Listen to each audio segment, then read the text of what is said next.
Junglee, rummy, മറ്റേത് മറിച്ച് എല്ലാം കൂട്ടിക്കെട്ടി. മനസ്സിലായില്ലേ? സുപ്രീം കോർട്ടിന്റെ ഉത്തരവ് വന്നു, ലൂഡോ എന്റെ ഒരു സാധനമായത്. ഓക്കെ, അങ്ങനെ നോക്കുമ്പോ ഇവിടുത്തെ ലോട്ടറി ഇതേപോലത്തെ സാധനമാണ്. ഓക്കെ, എന്താണ് നമ്മൾ പൈസ കൊടുക്കുന്നത്? ഗാമ്പിൾ അല്ലേ?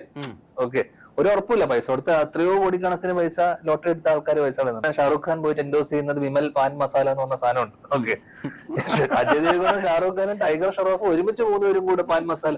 ജീവിതത്തിൽ ഷാറുഖ് ഖാൻ രാവിലെ പാൻ ഇട്ടിട്ടില്ല. Okay okay, Priyanka Chopra endorse ചെയ്തിട്ടുണ്ട്. പ്രിയങ്ക ചോപ്ര അടക്കം പാൻ പരാഗ് എൻഡോസ് ചെയ്തിട്ടുണ്ട്. അനുഷ്ക ചെയ്തിട്ടുണ്ട്. ഓക്കെ, അനുഷ്ക ശർമ്മ, പ്രിയങ്ക ചോപ്ര ലേബൽ മറ്റേ സാധനം ബ്രാൻഡ് പറഞ്ഞിട്ട് കാസറ്റ്സ് ആൻഡ് സിഡീസ്. ഏത് ലോകത്താണ് കാസറ്റ്സ് ആൻഡ് സിഡീസ് ഉള്ളത് ഈ പേരിൽ? Okay, signature cassettes and CDs. ഈ സെറഗേറ്റ് മാർക്കറ്റിംഗ് ചെയ്യുന്നത് ഇവിടുത്തെ സർക്കാരിന്റെ സമ്മതത്തോടു കൂടിയല്ലേ? അതെന്തൊരു റോങ് സാധനമാണ്. എന്താണ് ഈ ഫീഡ് ചെയ്യുന്നത്? ഇതെല്ലാം തെറ്റല്ലേ? അപ്പൊ ഇവിടുത്തെ ഗവൺമെന്റ് സിസ്റ്റം തന്നെ തെറ്റല്ലേ? എന്താ നമുക്ക് ചെയ്താൽ